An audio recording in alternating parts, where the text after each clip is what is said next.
more to you to just wave at me and, what was that? Where's our sound system? I did not charge it, so I was not expecting to be the one standing up here, so I did not charge it today. So I apologize for not charging the I'll microphone. just crank up my hearing aid. Yeah. So in addition to Tracy, who was an instrumental part of this vast, long story, we also have Dick Wright, who, sorry to single you out, who approached me last year, and I think we would not have this story without Dick coming to me and saying, hey, did you know about a constitution that is in the Newbury Vault? And I had no idea. So we're, I just wanted to say that without Dick, we would not have this story, we would not have this, this incredible presentation and this incredible copy here today. We also have Dan in the audience, Dan Wolf, who took a lovely field trip with me down to the New England Document Conservation Center, and then took another field trip out to the New Hampshire State Archives. So without Dan, we would not have it safe at its home right now. So I wanted to thank the two of them for incredible help in our modern part of the story, and so wanted to single some people out and hopefully not embarrass them a little bit. But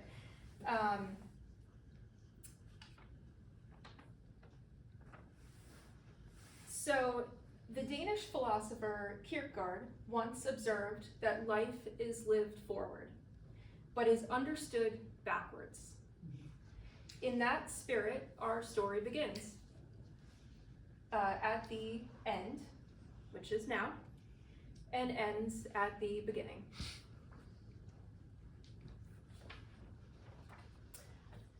So this right here is the New Hampshire State Archives. On April 22nd, 2026, on behalf of the town of Newbury, I returned the Fisher-Field's copy of the U.S. Constitution to the New Hampshire State Archives, where it had been deposited for safekeeping for a period of 17 years after its initial discovery in 1989. As many of you already know, prior to 1837, our town of Newbury was known as Fisher-Field.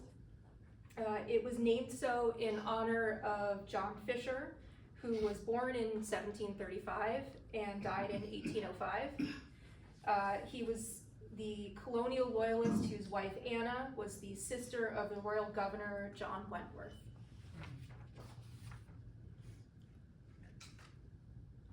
So prior to that, the Newbury Public Library trustee, Jean Paleko, had dropped it off at the New England Document Conservation Center in Andover, Massachusetts, on May 6, 2025, and over the course of a year, a team of experts had cleaned it and repaired the document, and they prepared a digital copy of each page, so it's a 16-page document that is now here on display. And that was made possible by a gift from the estate of Newbury resident Carl Eric Unger, who passed away in 2022. Mr. Unger was the co-chairman of the Newbury Conservation Committee. He was a longtime member of the Newbury Yacht Club and a season ticket holder to Mount Sunapee. He was also an employee at the Ruger Firearms, and for more than 30 years, he was general manager of the Pine Tree Casting Division in New Hampshire.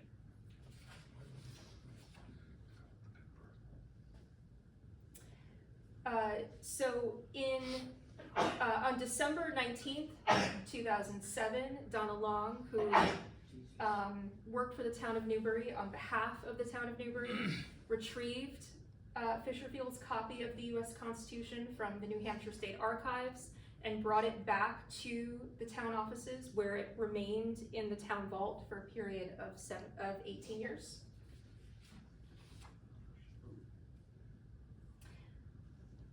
During that interval, the town published a master plan in 2017 titled Envision Newbury 2027.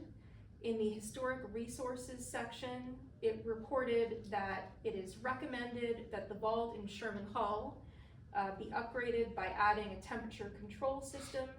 This vault is where the town's most historic documents are kept. The existing humidity control system only goes partway to providing full protection.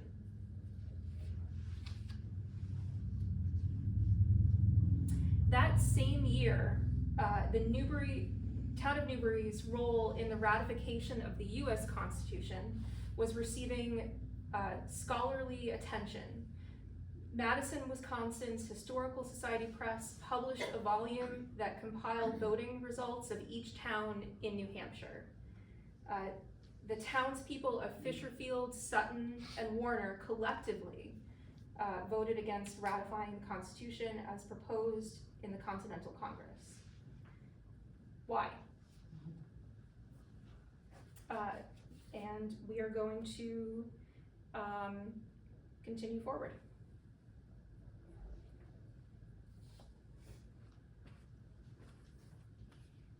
So, this is the part where Tracy would have come up, but I am not Tracy. So, Tracy, I'm just trying to parse the notes a little bit. So Tracy, I'm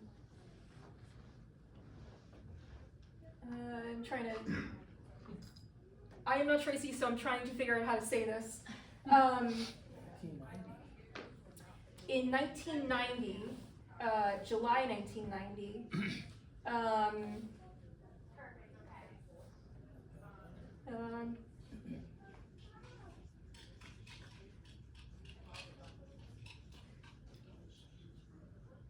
just trying to think of how to say this.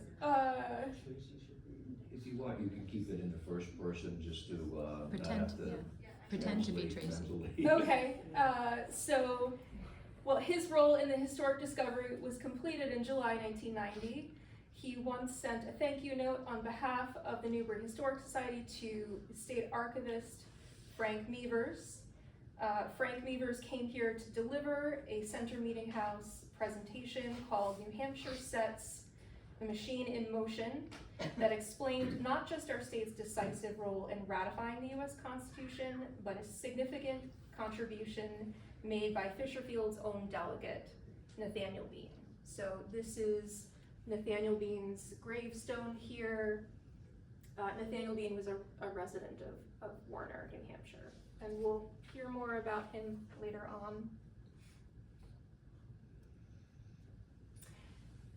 Dr. Meevers became the first, New Hampshire's first state archivist in 1979 upon his appointment by the Secretary of State, William Gardner, until his retirement in 2010.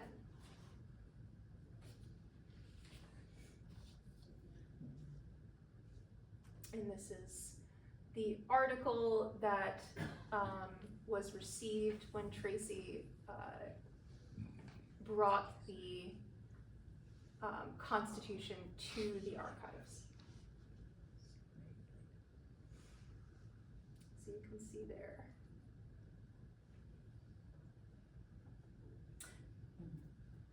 A highlight of the program was when we will read the letter from Governor Judd Gregg congratulating Newbury on our discovery of the document and our decision to place it in the archives for safekeeping. So you can see here, this is a letter from Governor Gregg. As Governor of the state of New Hampshire, I am pleased to extend a greeting to you celebrating the discovery of the only known copy of the United States Constitution printed in 1787 for distribution among the New Hampshire towns. And so at the time of the discovery, this Constitution was the only known copy in existence. And as far as I'm aware, Tracy, Governor Gregg did not attend or he just sent the letter, is that correct? Yeah.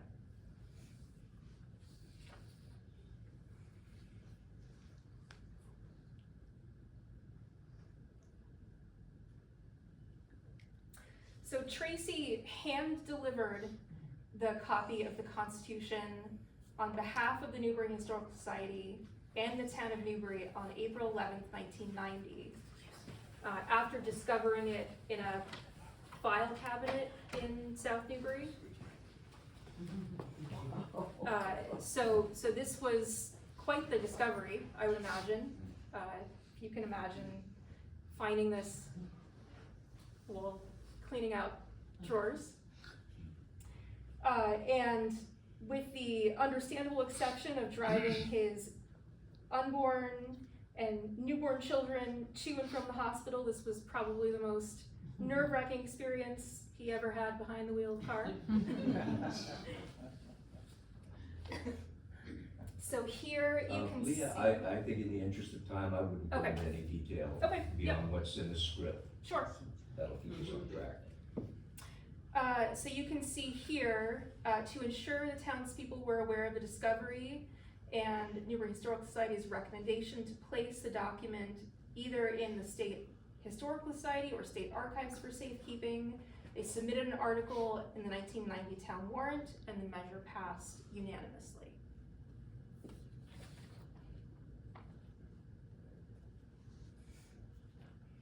So 1989, the discovery.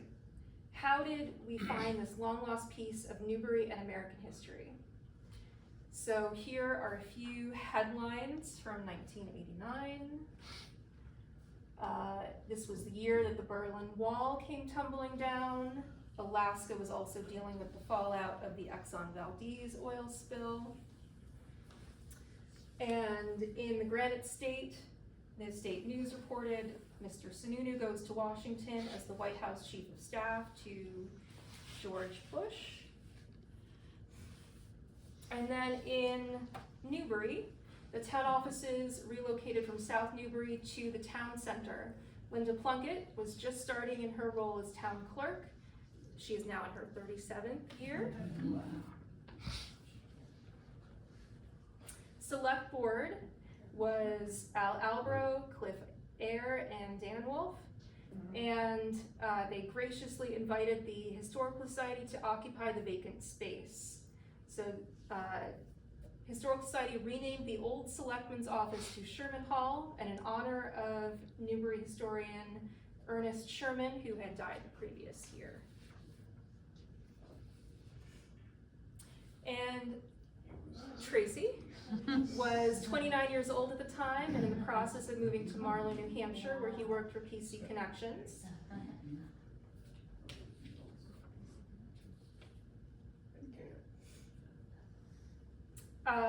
Discovery of Fisherfield's own copy of the 1787 Constitution was officially recorded in the 1989 Newbury Town Report, so you can see that there.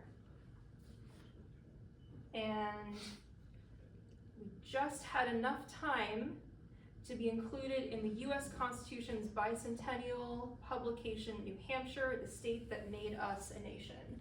And so you can see right there the Constitution.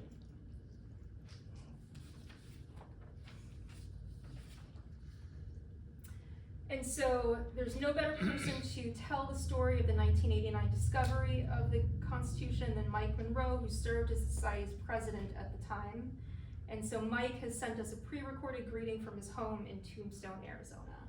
And so we have that here. Hello everybody up there in Newbury, New Hampshire. This is Mike Monroe. Some of you might remember me and my wife Diane. We owned a bed and breakfast on Route 103 in South Newbury for about 9 years. It was called Andrew Brook Lodge. In 1989, I was on the Historical Society with Tracy Messer. The selectmen were moving out of their office and moving to the new office in the harbor. We were categorizing and inventorying the documents that were there, finding out what we had, what we needed to keep, what we had. So I was filing some documents and pulling them out and stacking them up. So I was going through a pile of documents that all had related to the state of New Hampshire. Well, I pulled this one document out and I looked at it and it said United States Constitution 1787. So I looked at Tracy and I said, well, this doesn't belong with what's in the rest of this pile. This is an old copy of the Constitution, but it's mixed in with all these New Hampshire documents. Where do you think it goes? And he took it and he looked at it and his eyes were kind of big and he said, Mike, I think we have something here. So I said, well, yeah, it's a copy of the Constitution. It's an old copy. He said, I think it's more than that. He said, and his eyes were big when he looked at it. He said, I'm going to take it down to the archives in Concord, the state archives, and I'm going to have Frank Meevers look at it. Frank Meevers was the archivist at the time. He said, I'm going to show it to Frank and he'll know for sure if it's what I think it is. And when Tracy brought it in and handed it to him, and it was like a birthday, Christmas, and 4th of July all in one, because Frank's eyes, he said, got bigger than mine did, and he knew immediately what it was. This gentleman had been looking for this copy for years. There were 400 of them sent out, and he could not find one. And here comes Tracy Messer walking into his office and handing it to him.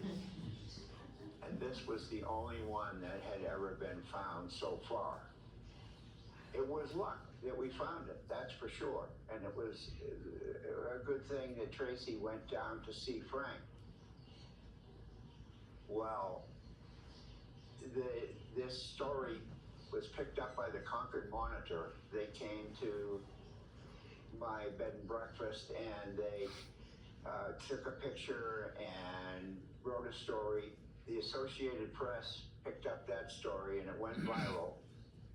I got a lot of calls from all over. I remember 2 phone calls that I got. One was from the Philadelphia Inquirer.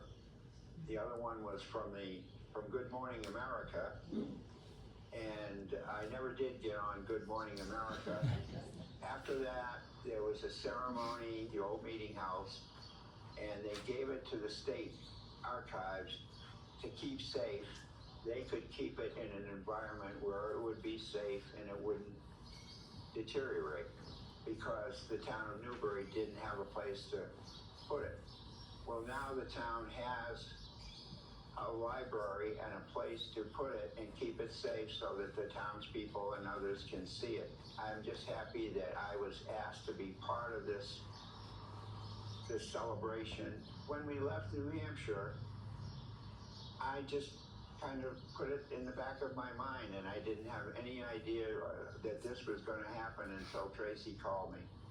But I'm honored to be with you, even if it's virtually, and I hope you all have a good time at the ceremony. And I'm so honored that Tracy asked me to be a part of this. You never know, I might show up in Newbury, New Hampshire someday. But I want to say thank you very much to everybody. I have a lot of fond memories of the town of Newbury, but for right now, thank you, and I'll talk to you later. Thank you. Arizona. Yeah, that's what they said he moved there. Tombstone. So how did New Hampshire commemorate the 200th anniversary of the US Constitution?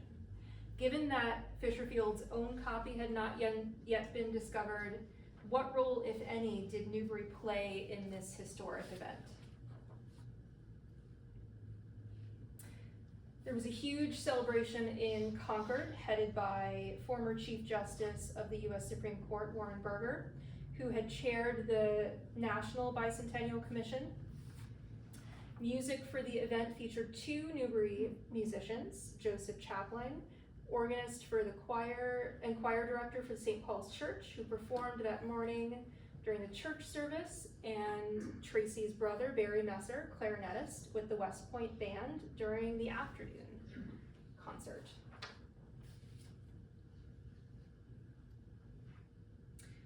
How did the town, state, and nation recognize the importance of the U.S. Constitution during the 50-year period between the 1988 bicentennial and the 1938 sesquicentennial?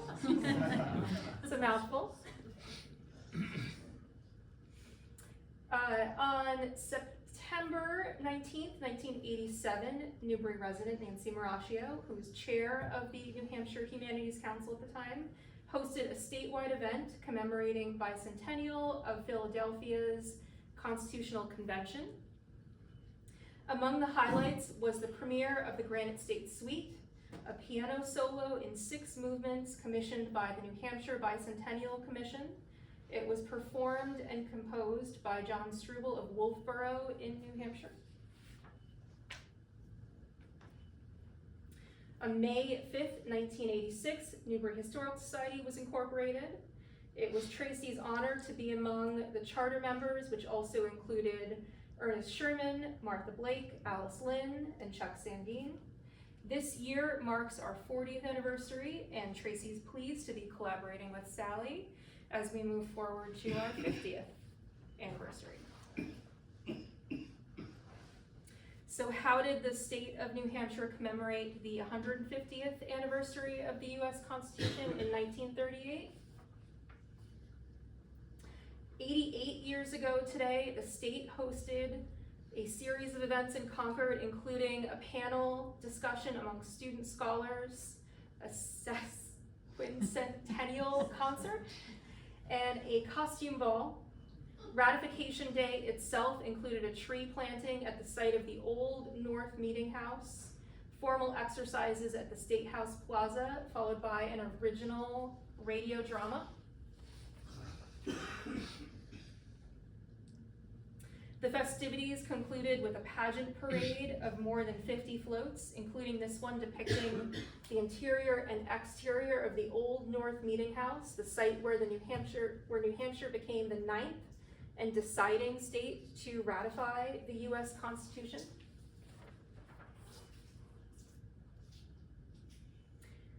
To what extent did the state of New Hampshire recognize its reputation as the state that made the nation during the 50-year period between the 1938 yes, thank you, and the 1888 centennial?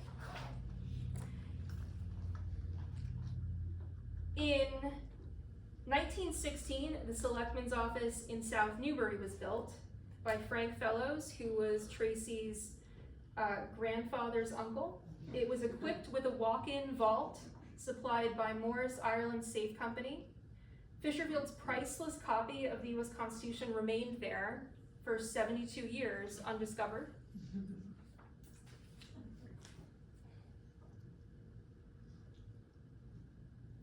In 1890, the history of Sutton, New Hampshire was published, and its own account of their role in the ratification of the U.S. Constitution was included, along with the towns of Fisherfield and Warner.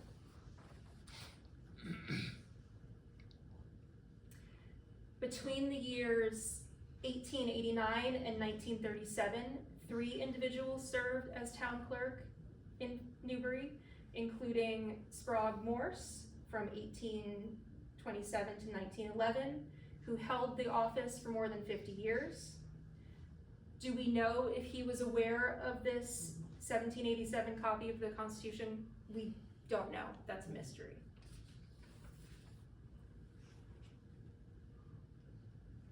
So how did the state of New Hampshire commemorate its 100th anniversary of the ratification? The event took place in Concord at White's Opera House, which later burned in 1920. The featured speaker was the Honorable James Patterson of Hanover, New Hampshire. Nathaniel White and his wife built their summer residence Pinecliff here in Newbury. No doubt she's best remembered for her namesake boat, the Armenia White.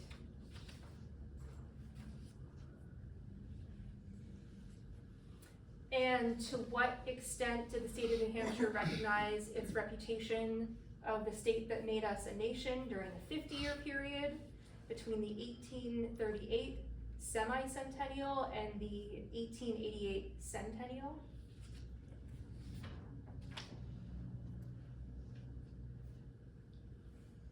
In 1888, historian William Whitaker published an article, New Hampshire and the Federal Constitution, which appeared in the Granite Monthly.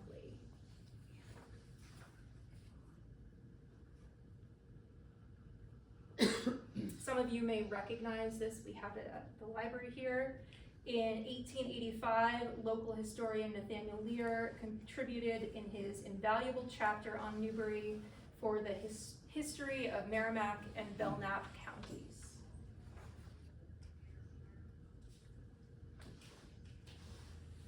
In 1879, the town of Warner published its own history that detailed its role along with Fisherfield and Sutton in the ratification of the Constitution. In 1876, while the nation commemorated the American Centennial, Newbury built its townhouse in South Newbury. Here, Fisherfield's own copy of the U.S. Constitution was stored in a freestanding safe, undisturbed for 43 years.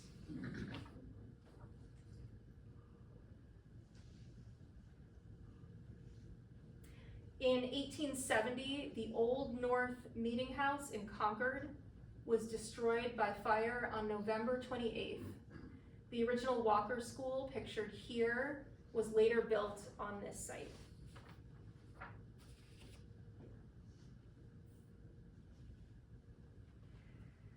In 1850, John Melcher, the man who printed the 400 copies of this 1787 U.S. Constitution, died in Portsmouth at the age of 90. Fisherfield's copy is the first to turn up. Are there other copies that are yet to be found? Time will tell.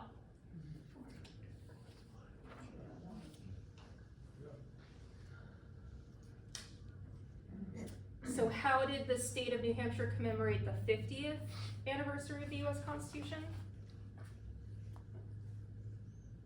Not at all, so far as we know. It was not until after most of the key players had died that efforts were made to compile and preserve our nation's stories. However, ex-President John Quincy Adams did deliver an address before the New York Historical Society entitled The Jubilee of the Constitution.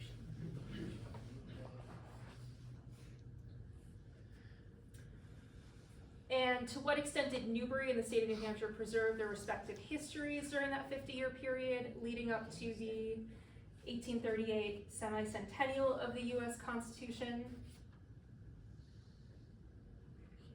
So by 1837, residents of Fisherfield wanted to shed their Loyalist identity.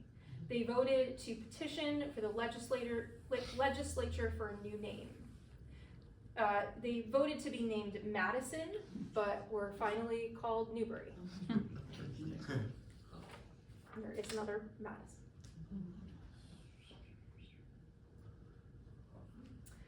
In 1823, Merrimack County was formed from parts of Hillsborough and Rockingham counties, and the New Hampshire Historical Society was formed.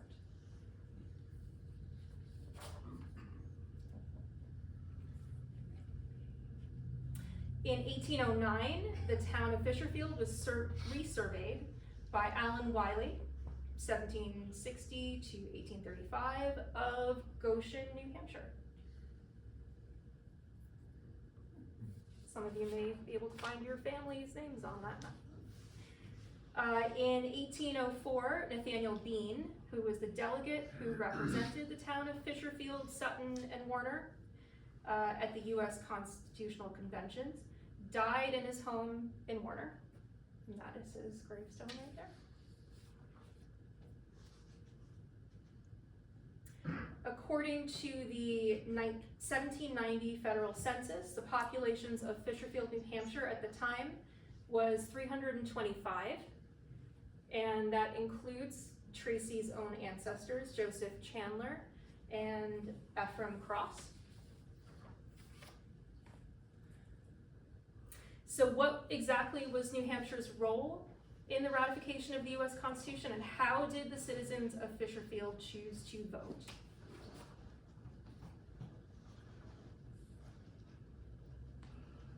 So this United States flag is the iconic representation of how the 13 original colonies joined together to become a nation. History records New Hampshire as the ninth and therefore deciding state that made us a nation. However, unless the stars were perfectly aligned, that distinction could have been claimed by another state. Once that ninth state ratified the U.S. Constitution, it did not matter whether the 4 remaining states affirmed or not. The law had already been passed. As it turns out, Virginia, New York, North Carolina, and Rhode Island all voted in favor of ratification, but by then, it was already a done deal.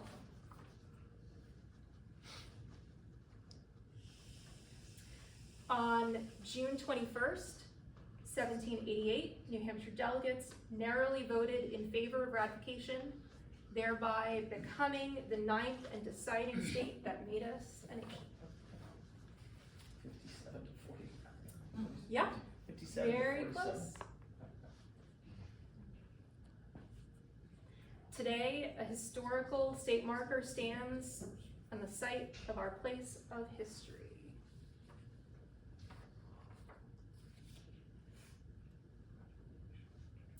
The delegates met at Old North Meeting House in Concord to cast their votes. As stated previously, the historical landmark was destroyed by fire in 1870. It was a remarkably close race, 57 yeas to 46 nays, 47 nays. I'd like to conclude today's program by polling the audience. How many of you think that Fisherfield's delegate, Nathaniel Bean, Fisherfield, Warner, and Sutton, voted in favor of the proposed U.S. Constitution? And how many of you think he voted against it? Who thinks he voted for it? Who thinks he voted against it? There you go. Who heard the answer before? Just by the way you asked it, I guess. History shows that the citizens of Fisherfield, Sutton, and Warner were opposed to it right from the start. The most difficult question to answer is why. Because they had their bourbon. Because they had a bourbon. Yeah. Slavery was one. Slavery. Could have been local control, abolition of slavery, Bill of Rights, religious tests. It's another one of the mysteries. Had we voted against ratification or delayed our ballot for more than 5 days, Virginia would have been that ninth and deciding state.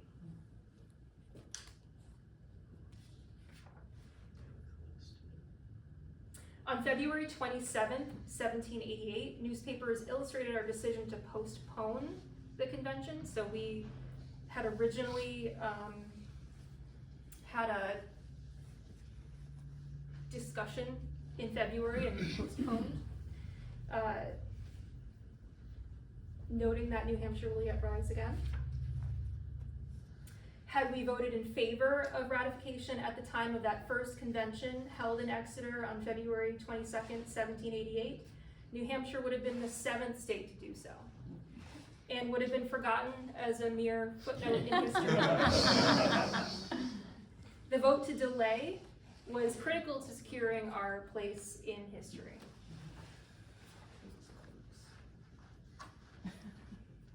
So that is, so Tracy is going to end this presentation with this quote from Calvin Coolidge.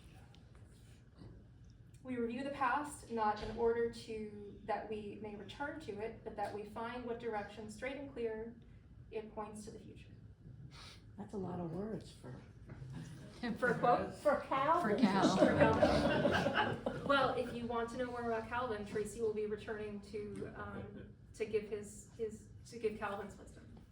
I forgot what date. October 3rd. October 3rd. Thank you, Leah.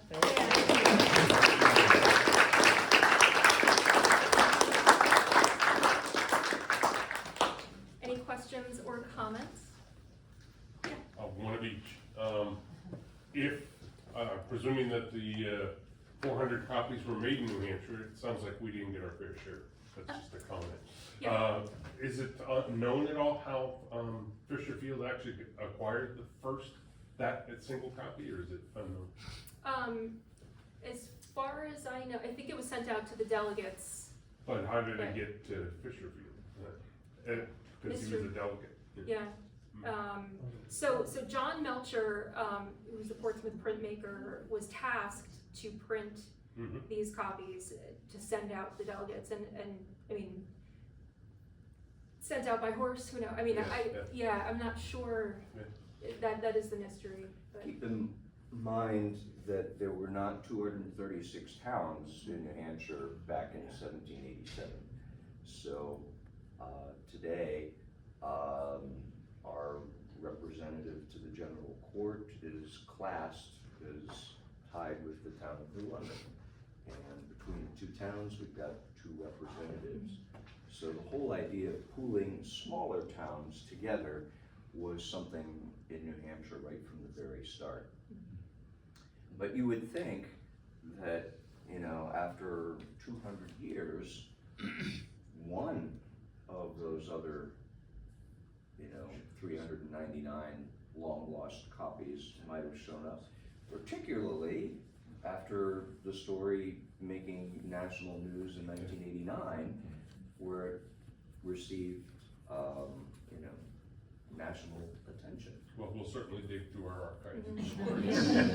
And very likely has a copy of his own. Well, and I will say I've become a little enamored by the printer as well. He was quoted in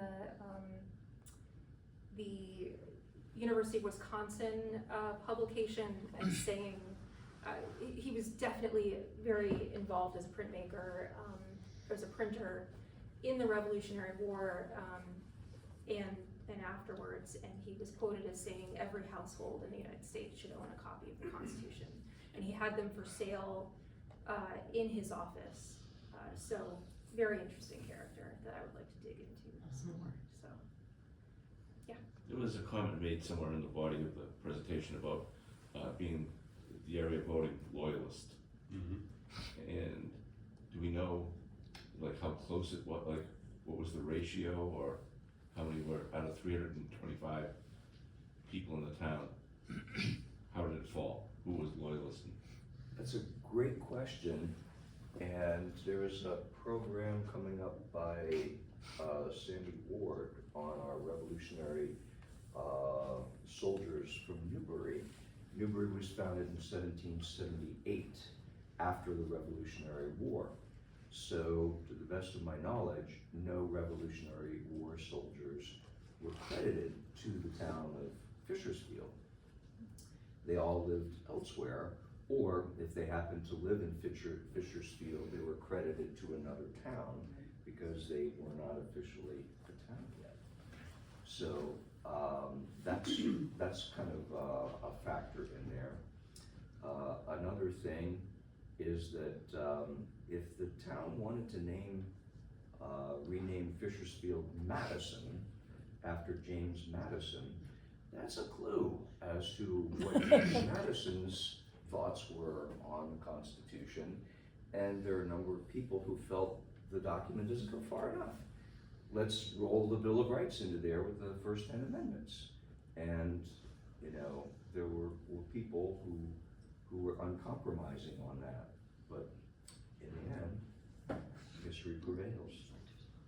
There's a couple of interesting anecdotes. Governor John Wentworth was the governor of New Hampshire. He was a loyalist, and he was traipsing all over the world, going to Nova Scotia and back and forth to England. So he gave his brother-in-law the authorization to disperse the properties in Newbury.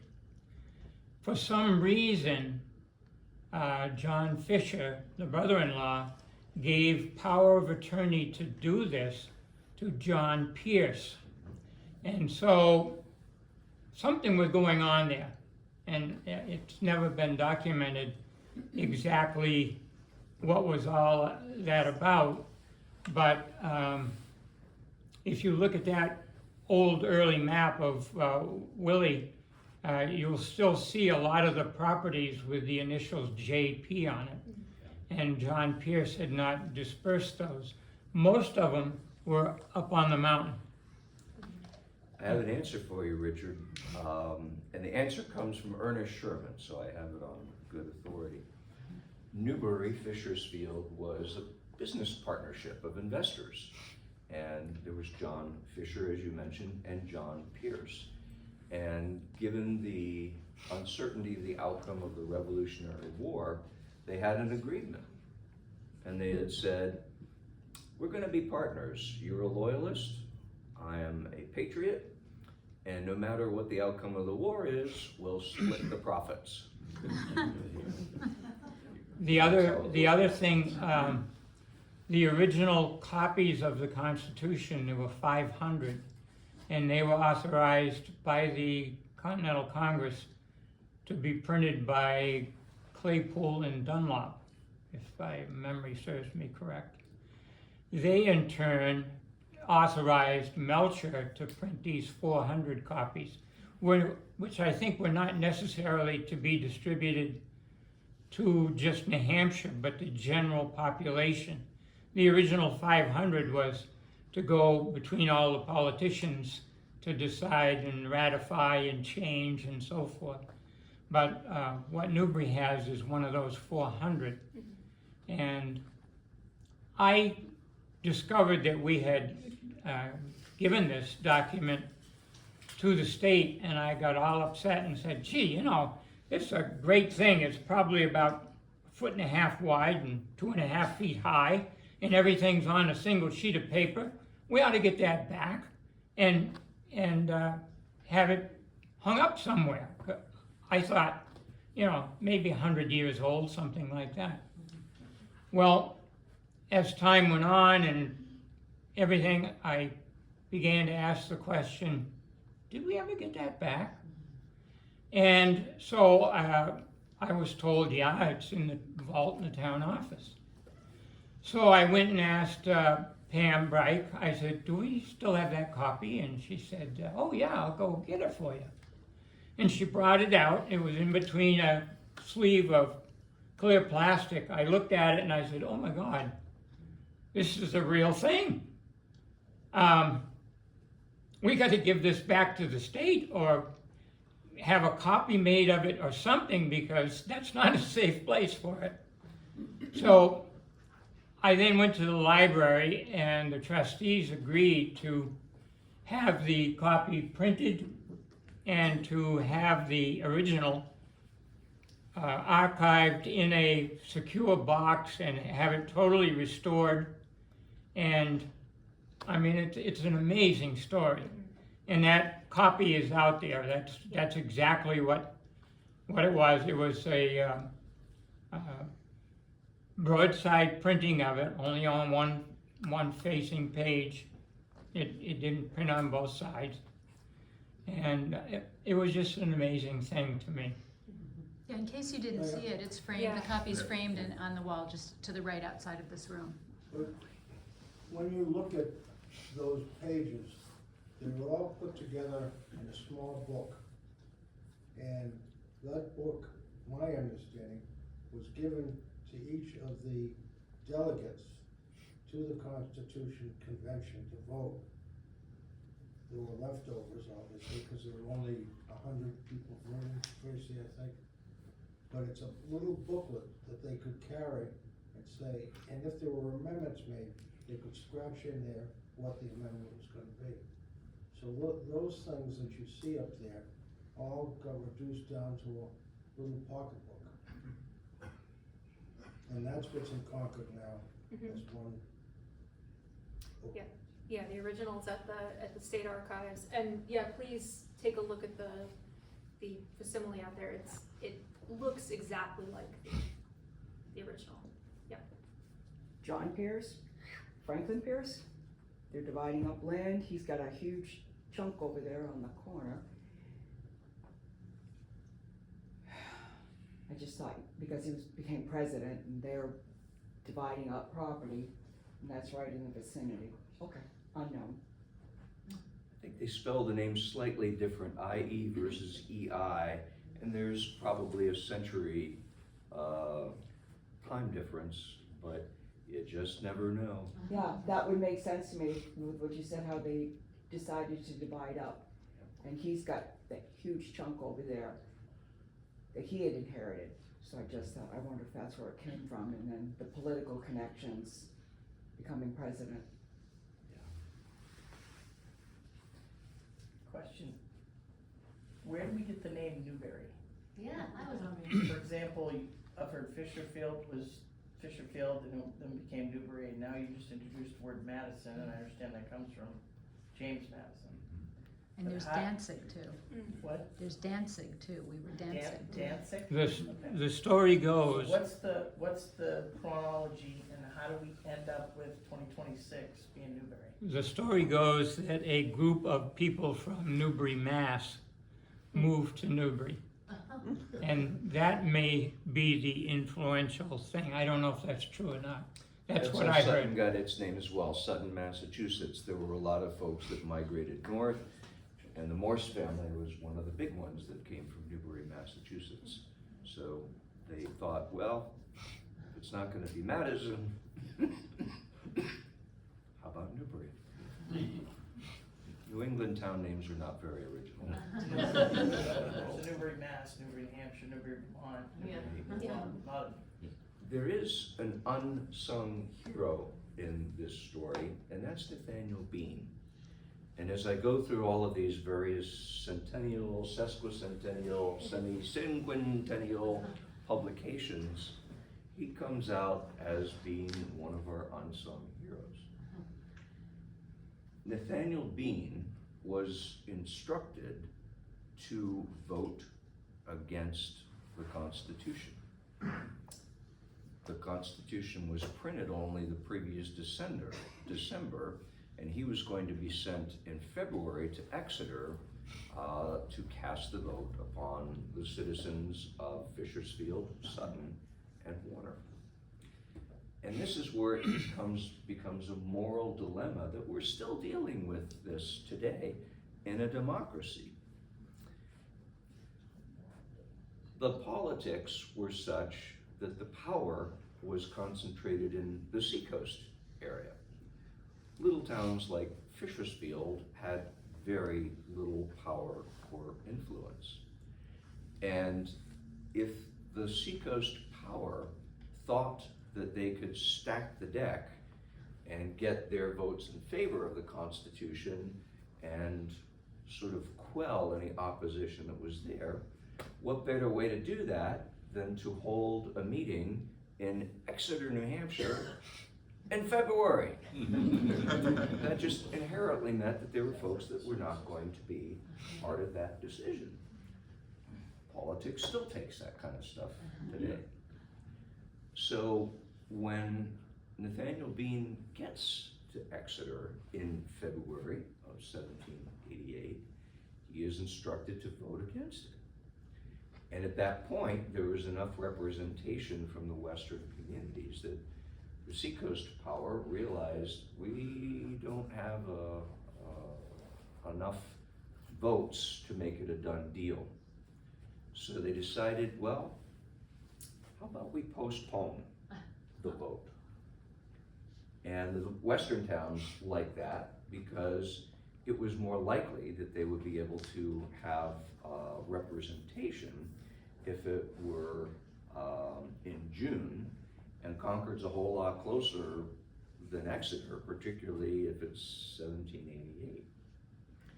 So it took some courage for Nathaniel Bean to not just say, we're voting against it, period. He had to ask himself, am I an elected official to do the will of the people?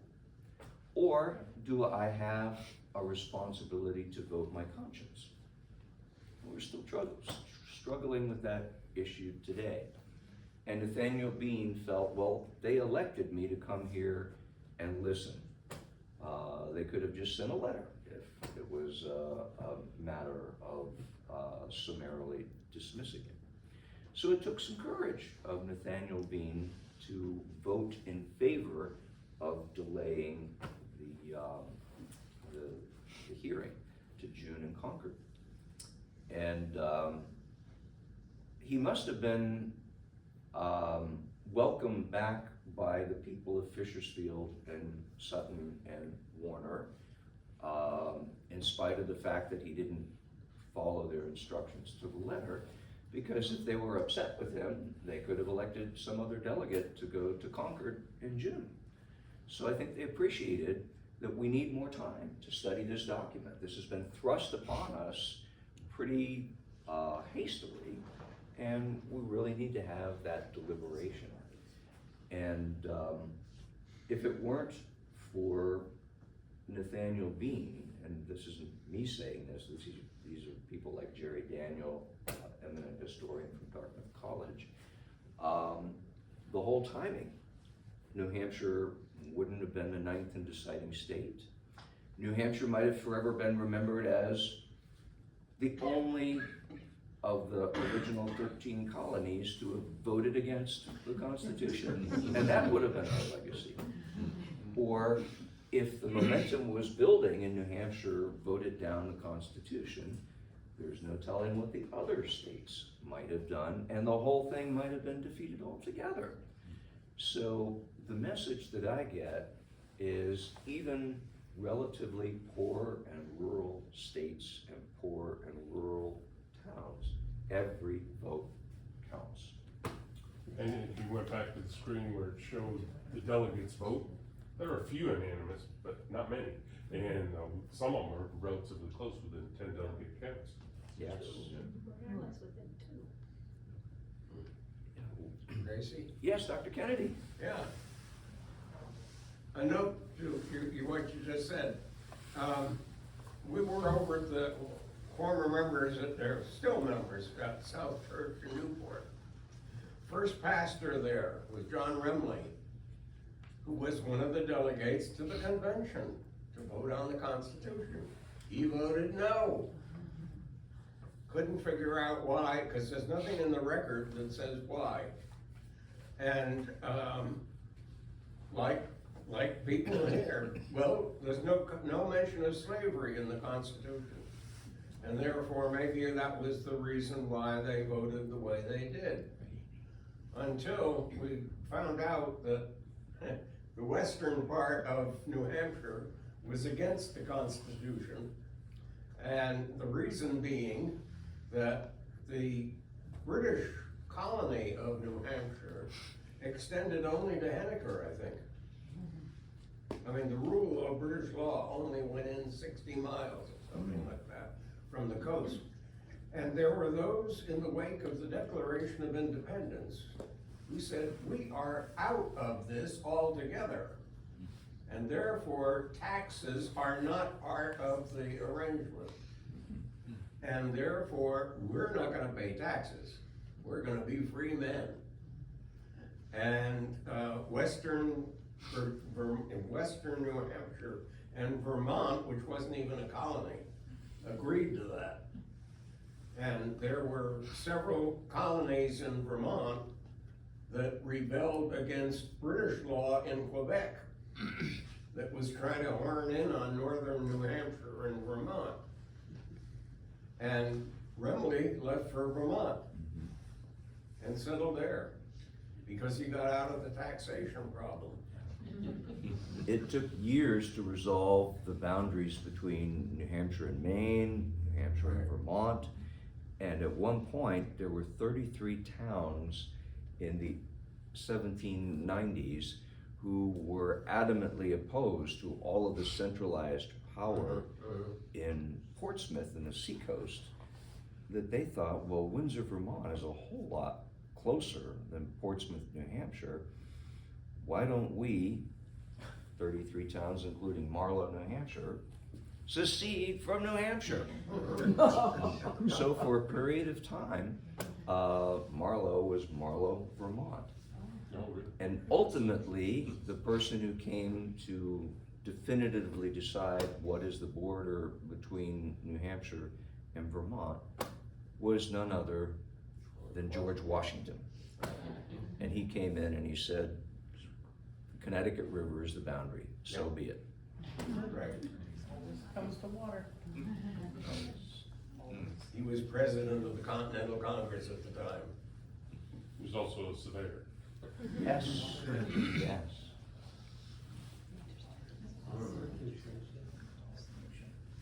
Any other questions, comments? I think we need to give an extra round of applause.